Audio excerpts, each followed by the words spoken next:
Nama gue Alexander Christian, panggil aja Alek pakai K ya, jangan pakai X, buang-buang napas. Terus kerjaan gue sekarang ya freelancing jadi tarot reader, gue juga jadi personal shopper, I run a small thrift store, and basically I do a lot of things, but yeah, that's all. Nama saya Aditya Pradipta, dipanggil Adit. Sekarang saya kerjaannya sebagai pengajar dan penulis freelancer. Aku Tanika Valencia dari PJJ Ilmu Komunikasi di UMN 2022. Kesibukannya setiap hari ya kuliah, terus juga kadang ngajar les juga. I want to ask about the stigma and the hard thing you were dealing with. There are so many misinformations about HIV, right? Mm-hmm. I want you to get it straight, like how the contagious. Well, it's not curable, true. How can this be transmitted itu kayak you either pokoknya kayak via darah or via cairan seksual. As long as you don't do anything with any of the two I mentioned, you'll be fine gitu. Okay, you can hug a person with HIV, you can hold their hands, you can just do normal things. There's like this thing called ART, itu buat suppressing this virus biar dia ya tertidur aja gitu for as long as you take this medication. Jadi kayak I do brought it here. Kalau yang aku dapat ini dia yang 1 kali minum, ya kan? Karena ada beberapa pil yang kayak harus 2 kali minum, 3 kali minum. It all depends on like what kind of severity you're dealing with. Terus kalau masalah obat, kayak sebotol tuh isi 30 pilnya, berarti kan buat kayak 30 days. Itu 500 to 700k. And imagine kayak you have to take that every day, every month 500 sampai 700 ribu. And thankfully in this clinic, kayak I only have to pay 50 ribu. Karena emang dari subsidi sama pemerintah buat program HIV Free 2030 gitu. Dari pengalaman sendiri, selama secara sosial, kesehatan, pekerjaan, pendidikan atau lainnya, itu tuh ada kesulitan atau ada hambatan nggak selama mungkin setelah mereka atau ada orang tahu tuh kakak tuh udah come out sebagai part of LGBT?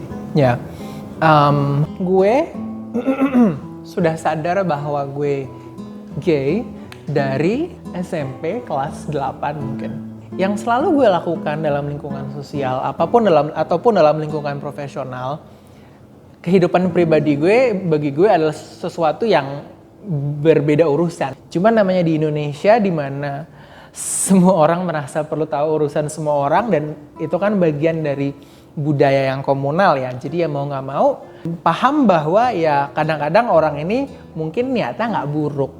Cuma memang cara ekspresinya aja gitu yang kurang ajar. Waktu itu kita ada acara retreat gitu ya. Lalu itu kan kita nginep dan kita sekamar tuh berdua gitu. Dan gue sekamar sama ada satu cowok. Terus dia bilang dia mau pindah kamar. Pas gue dengar hal itu terjadi, gue tuh kayak langsung oke. Dalam situasi-situasi kayak gitu ya gue merasa ya mungkin ini bukan diskriminasi sih sebenarnya. Ini istilahnya mikroagresi. Dia tidak bermaksud untuk bagaimana gitu ya. Tapi ya harusnya kan nggak seperti ini gitu ya. Alhamdulillah kita nggak harus kadang fight the fight sendiri gitu loh. Karena dalam masyarakat kita organisasi berkomunitas itu hal yang paling penting, dan kadang secara nggak langsung misalnya gue bikin suatu video ada orang-orang yang membela gue ketika gue mendapat kritik yang tidak adil gitu. Banyak orang yang peduli di dunia ini, di masyarakat kita gitu loh. Kita tinggal tahu gimana caranya reaching out ke mereka, gitu aja.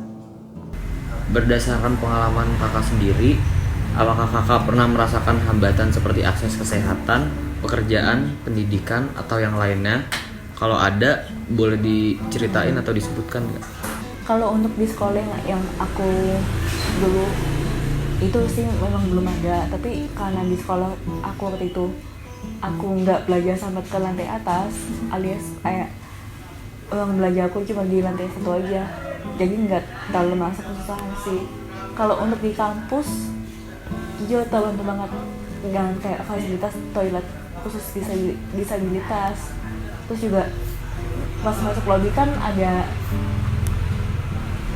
megang miring yang untuk kursi roda kan, itu sih di situ lumayan terbantu. Dan kalau pas kuliah ini temen-temenku sih yang biasa bantuin, yang mereka yang bantuin aku misalnya naik ke tangga gang kursi rodanya kayak gitu sih. Di ruang publik mungkin masih belum banyak ya, paling di beberapa tempat yang memang middle class ke atas ya mungkin ada. Cuma kalau di tempat-tempat yang biasa saya masih mengandalkan bantuan gaya yang lain sih. Lalu yang terakhir, apa harapan kamu baik dalam pemenuhan hak, respon dari masyarakat atau lingkungan sekitar, dan harapan kamu sendiri untuk kedepannya? Bahasa sih ya lebih disediakan tempat ya, walaupun memang nggak semua harus mengerti apa yang kita rasakan, tapi pengennya sih lebih ada tempat buat kami yang disabilitas.